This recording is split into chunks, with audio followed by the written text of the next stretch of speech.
Welcome back, everyone. It's time for Hot Topics. Once again with Chris St. Hilaire. He's the author of 27 Powers of Persuasion. Earlier in the show, we were talking about how to persuade someone to not only accept and hear your viewpoint, but kind of believe what it is that you're saying, Chris. And I wanted to ask you, what's the difference between persuasion and manipulation? Because it seems like there's a fine line between the two. So how would you define both of those? Well, manipulation, or you can strong arm someone, or you can trick someone, but that's, in my mind, not a positive goal.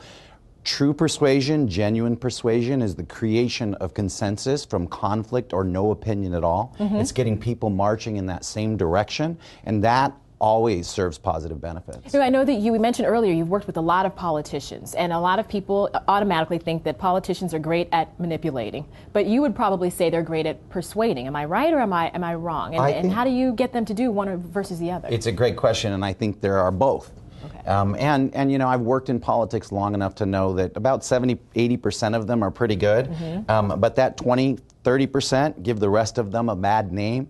And so the problem with political ads is that they're so negative most of the time that they turn voters off, but at the same time they work.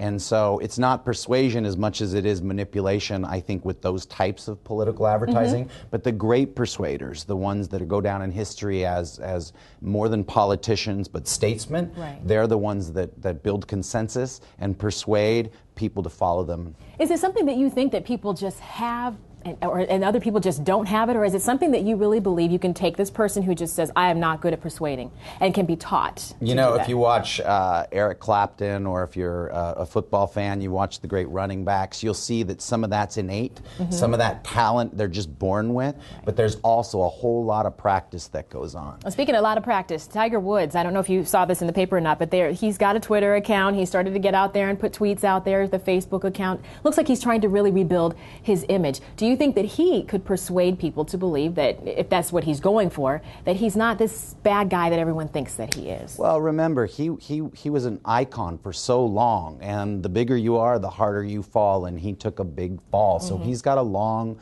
road, especially with women, from all the data that I've seen, and it's going to be tough to get that image that he once had back, but can he climb from where he is now? Sure. That's interesting. Do you think men are better at persuading than women, or vice versa, or is there a difference? You know, I've done a lot of focus groups on the issue of persuasion, and what I found is many times women view persuasion as manipulation.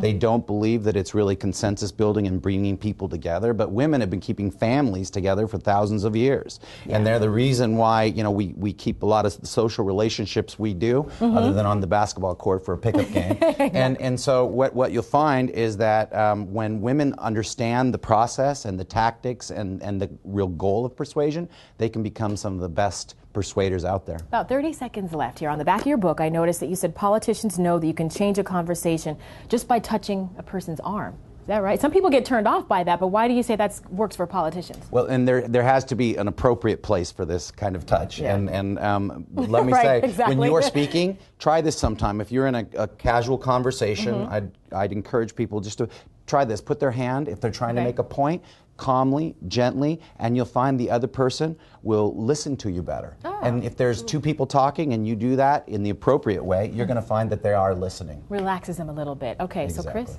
thank you very much for being here. Appreciate it. Did it work this time? See? Thanks so much. I appreciate it. We'll be back after this with more of Better.